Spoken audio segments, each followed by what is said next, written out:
Welcome to this week's Ranch Revolution vlog.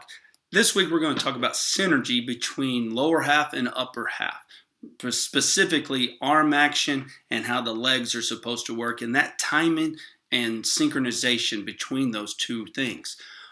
Oftentimes players want to add energy way too soon into the arm when they throw. They want to throw hard now as soon as their hands break, and now we're adding it's causing a disconnection back here and often an earlier unraveling, which if you unravel early and you can't get to a late launch, you're putting undue stress on the medial elbow and anterior shoulder, and you're probably drastically affecting your command or control. So to do both of these, to minimize the stress or eliminate stress as much as possible on the arm, and to help our controller command, synergy is vital between the lower half and the upper half. So I put together a little slideshow here that hopefully demonstrates what that looks like and how you can get your guys a feel for that. Okay, the synchronization or synergy between the scap load and the arm cocking with the lower half is crucial, like we said, to minimize that stress in the arm and help to facilitate command.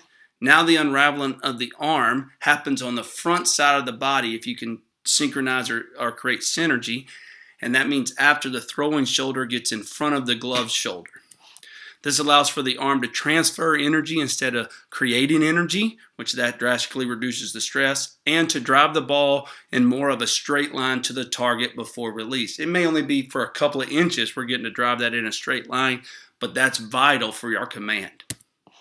So as scap load, as the knees separate, the scaps pinch together and the elbows go back and the hands separate.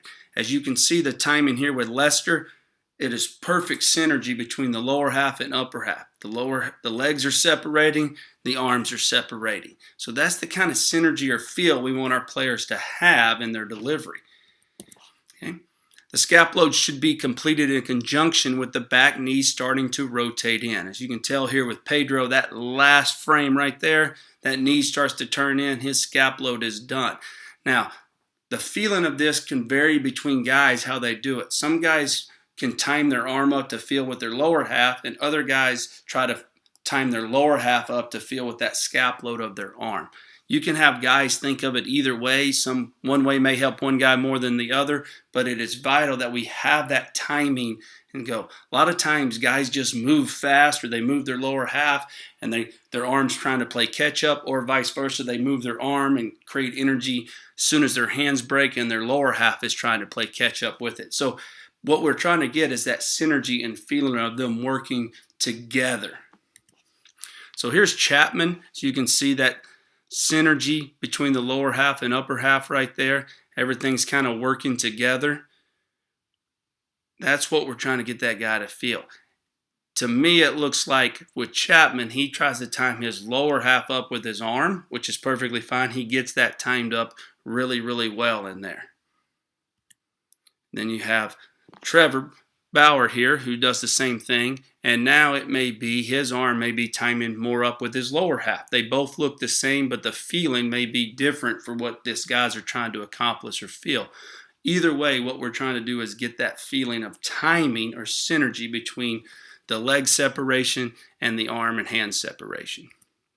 Here's DeGrom from above. You can see that. Now see how you can tell the synergies really well. The glove arm is timed up perfectly with the front leg right there, and they're separating and working in tandem. That is synergy right there. That is very vital in creating the best kinetic chain, the best rhythm the body can possibly create. Here's Nolan doing the same thing just from a front view. You can see how the glove side arm works with the glove side leg. The hands are separating with the knees. Okay, everything looks very fluid and in sync right there. So now let's talk about arm cock timing. Now we talked about scap load with the knees separating. So now the hand will start to turn up when the back knee rotates inward and the back heel rotates up. Okay, so now we're getting the hand to time up with the back heel turning up, and we're getting the knee to time up, the elbow to time up when the knee turns in. As you can see that synergy and timing there. That is vital to transfer the energy from the lower half to the upper half as well as we can, and not to add force into the arm too soon and cause it to unravel early. So here's David Price creating that. See the back knee turn in, elbow turns in. Heel turns up, hand turns up. So now he's got great synergy right there, transferring that energy through the torso, creating a lot of torque, and now optimizing his chance for velocity and command. Here's Chapman in that same video we saw earlier, just a little further through the video. You can still see the knee turning in, the elbow turning in on the throwing side, the heel popping up, the hand popping up. This is just a different view of Chapman. Same thing. You can see the lower half, the back leg is rotating in, and the arm is loading upwards into the cock or load position right there. That's the synergy the body needs to create. That's what we're trying to get players to feel. The arm action is vitally important. The lower half is vitally important. But what's more important is how they can mesh or synchronize those two together. Here's Bauer video from earlier, just a little further. We'll just keep playing that so you can see the good start of synergy with hand separation and leg separation tends to lead to a good timing in the back leg rotation and the arm cocking or loading. There's Nolan right there, that timing, same from the same video as earlier, so you can just see they're working in synergy, and that is the key right there. To get the guys to feel that is more important than actually maybe trying to get them to feel what we would think as an ideal movement.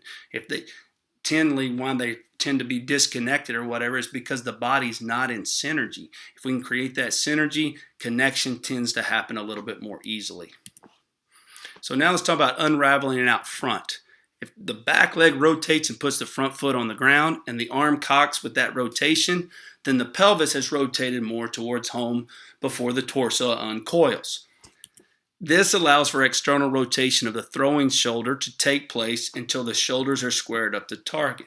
So you can see the arm is still laid back, and now the shoulders have squared, the chest is squared up to the target. So now when the arm comes out of external rotation into launch, it's going to happen on the front side of the body, which drastically reduces stress. Okay? And then it also helps facilitate command because the late unraveling allows for the pitcher to drive the ball in on a straight line to the target before release. It may only be a couple of inches, but now he's got a couple of inches of driving that ball straight to where he wants to the target. There's the release out front with Nolan and Kluber right there. Now, this is Chapman unraveling out front. You can see he rotates. He's in external rotation until that chest squares up, and then the launching of the baseball happens completely on the front side of his body, minimizing the stress placed on the arm and also letting him have a shot at driving the ball in a little bit more straight line to help with his command. Here's Felix doing the same thing right there, completely unraveling on the front side of the body, a spot where the arm can work a little bit better and tend to minimize that stress there. Plus, now we got a later launch, driving the ball into a little bit straighter line, which should help with command and control. Nolan from the front view. Here's what we're talking about, driving that ball in the straight line. Those last couple of inches right before release, his hand is in slot, driving that ball straight ahead and through. So now his arm is actually working towards the target and unraveling straight to the target where he wants to release that ball and have the ball end up. And then here will be DeGrom from above. You can get that view and you can see how that baseball is working in a straight line to the target. For the last couple of inches, it's in his hand, through release, and down towards the target right there. So, all right. So that is what synergy will do for you.